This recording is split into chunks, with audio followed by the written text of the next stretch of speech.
Gimana kabar Anda? Senang sekali ketemu dengan Anda. Hendrik Ronald di sini. Terima kasih Anda sudah like dan sudah subscribe sama video saya. Dan thank you juga buat yang sudah forward video-video saya. Hari ini saya pengen cerita tentang pengalaman saya terbang di saat new normal. Kenapa saya cerita? Karena banyak juga yang bingung bagaimana caranya terbang ya. Ngurus SIKM-nya bagaimana ya. Hari ini saya bakal cerita sama Anda bagaimana prosedurnya.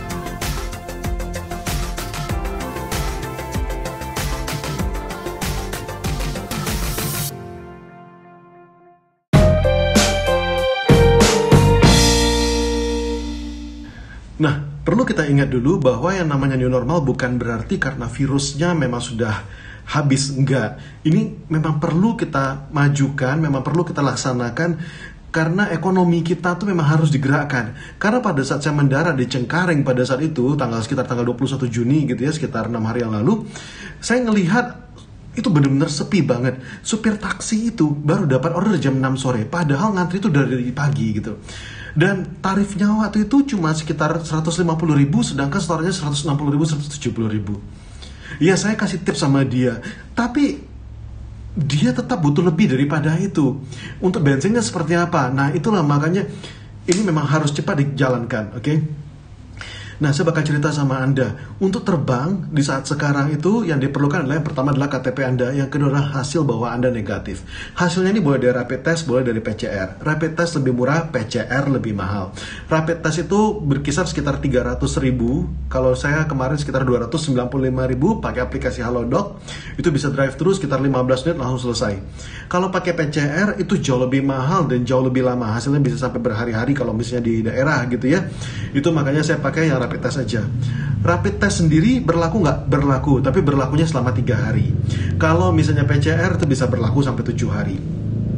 Kalau misalnya pakai rapid test, Anda juga nggak bisa pakai rapid test yang misalnya Anda beli sendiri lalu Anda tes sendiri, itu nggak bisa. Karena yang diperlukan adalah surat keterangan bahwa Anda memang negatif gitu ya. Jadi di surat itu ada juga foto dari KTP Anda, jelas itu menerangkan bahwa status Anda negatif. Surat itu diperlukan baru Anda bisa cekin. Kalau nggak ada, Anda nggak bisa. Nah, tapi di antara semua daerah, terus terang menurut saya sekarang yang paling ribet adalah ke Jakarta. Kenapa ke Jakarta? Karena butuh yang namanya surat izin keluar masuk SIKM. Untuk bisa dapat SIKM ini butuh syarat tertentu gitu ya. Anda butuh surat pengantar dari RT RW, Anda butuh surat pengantar di tempat kerja. Formatnya nanti saya kasih di kolom komentar, Anda bisa tinggal download aja. Tidak semua industri bisa, hanya 11 industri doang yang bisa. Dan daftar industrinya ini saya tuliskan di bawah, jadi Anda bisa lihat langsung ya. Dan saya beruntung karena keluarga kita punya hotel, jadi saya bisa mendapat surat keterangan jadi jauh lebih gampang. Tapi terus ngurusnya ribet, ngurus ke RT, ngurus ke RW gitu ya. Dan apalagi ketika kita mau apply gitu, itu tuh nggak setiap hari, nggak setiap saat websitenya hidup gitu loh. Jadi ada waktu-waktu tertentu di mana dia tidak hidup. Misalnya tengah malam tuh nggak hidup. Teman saya ketika ngurus itu butuh 4 hari, dan itu pun dia bilang sudah cepet.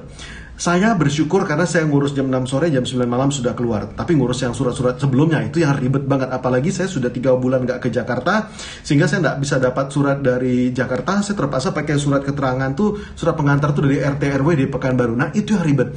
Dan yang paling saya sesalkan adalah sudah susah-susah ngurus SIKM, ternyata di airport nggak diperiksa sama sekali. Di airport Pekanbaru jelas nggak diperiksa karena Pekanbaru nggak butuh gitu ya. Di airport Jakarta nggak ada pemeriksaannya. Kalau gitu so what? Buat apa gua repot-repot gitu loh. Itu partner saya Boreni terbang juga nggak diperiksa juga. Sedangkan kalau ditanya di airport gitu ya, wajib Pak. Ditanya, saya telepon langsung sama Pemda Jakarta, wajib Pak, Bapak harus ngurus Pak. Karena bila meninggalkan Jakarta belum tentu bisa kembali dengan cepat. Dan kita akan melaksanakan aturan ini secara tegas.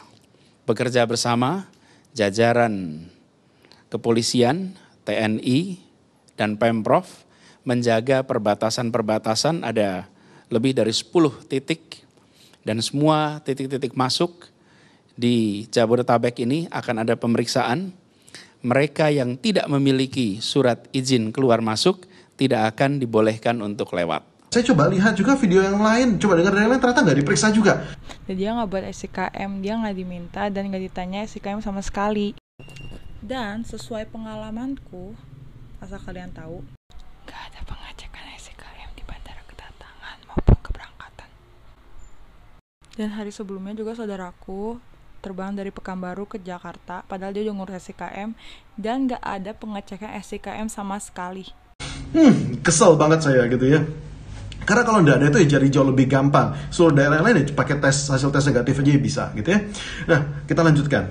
Jadi setelah saya punya SIKM tersebut, baru saya tes rapid test ya. Nah, setelah dapat rapid test hasilnya negatif, baru saya berani beli tiket. Nah, kalau sudah beli tiket pada saat hari H, pada saat mau check-in, jangan langsung ke counter langsung check-in. Anda pergi ke posko kesehatannya dulu. Di sana Anda ngisi dulu kartu kuningnya ya. Dan kalau sudah, Anda bisa pakai kartu itu baru Anda bisa pakai check-in. Kalau misalnya Anda pakai HP Android itu jauh lebih gampang lagi karena Anda tidak perlu pakai kartu kuning itu, Anda bisa langsung isi di aplikasi itu jadi jauh lebih gampang.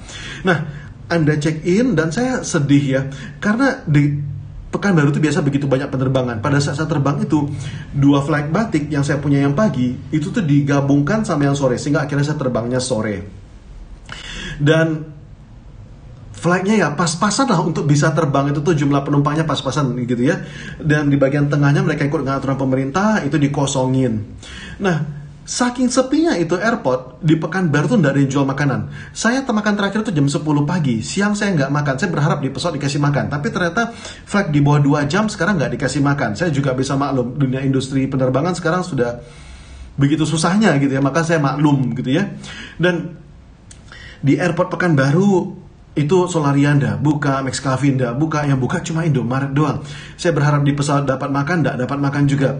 Saya berharap turun dari pesawat di Jakarta bisa dapat makan, ternyata ndak dapat makan juga. Kenapa? Karena restoran juga tutup semua. Airportnya sepi. Sedangkan, aduh Tuhan, airport di Jakarta tuh biasanya jam 3 pagi pun masih rame nggak kira-kira gitu ya. Airport yang rame biasa adalah tanda-tanda bahwa ekonomi ini suatu buah negara itu sudah bagus gitu. Airport sepi gini saya sedih ngelihatnya.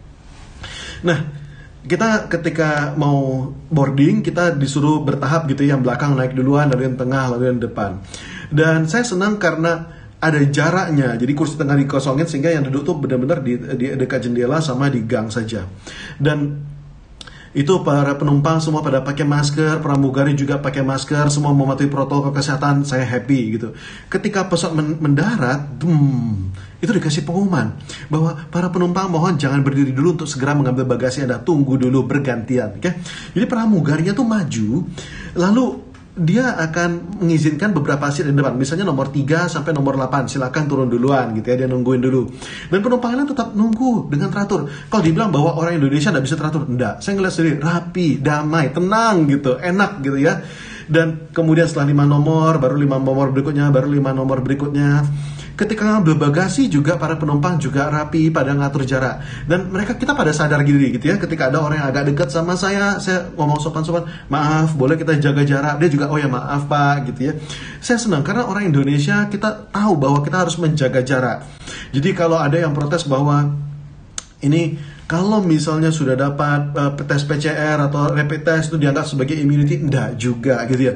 Saya bisa ngelihat bahwa walaupun setelah kita dapat hasil tes negatif gitu ya, kita juga tetap jaga jarak. Saya sendiri juga jaga jarak, saya sendiri juga rajin-rajin cuci tangan gitu ya. Karena enggak ada satu orang pun yang mau untuk terkena toh. Kalau misalnya Anda sedang terbang, saran saya ada satu yang perlu Anda bawa, yaitu Anda bawa ini. Anda bawa disinfektan yang ini ya. Ini saya bawanya adalah alcohol base, dan saya nggak bawa yang gede-gede karena kalau bawa gede pasti ketahan. Ini saya bawa alcohol base yang kecil aja. Kenapa alcohol base? Karena gini, kalau misalnya tiket saya sudah dipegang sama orang, KTP saya sudah dipegang sama orang gitu, maka pasti saya semprot. Dan kalau pakai alkohol tuh cepat banget keringnya, nggak sampai 1 menit juga kering. Bahkan boarding passnya juga saya semprot. Tapi hati-hati karena alkohol nanti tintanya bisa, kalau Anda gosok gitu tintanya bisa hilang gitu ya. Maka kalau disemprot ya udah biarin aja, nggak sampai 1 menit juga kering. Dan kalau misalnya Anda mau pakai masker gitu ya, ini ada saran saya, ada alternatifnya juga. Anda juga bisa pakai seperti ini, Anda bisa pakai face mask untuk mengkomplement gitu ya, atau menggantikan. Karena pakai face mask ini enak gitu ya, resiko Anda nggak sengaja pegang-pegang mata, ngucek-ngucek mata tuh jadi jauh lebih kecil. Yang ini terbuat dari mika, oke? Ini lunak, bisa digoyang-goyang seperti ini gitu ya, dan nggak terlalu jelas ya. Saran saya sih lebih enak kalau Anda pakai yang akrilik seperti ini, lebih keras gitu ya, dan juga lebih jelas. Mungkin agak sedikit lebih mahal, sekitar Rp30.000 gitu ya.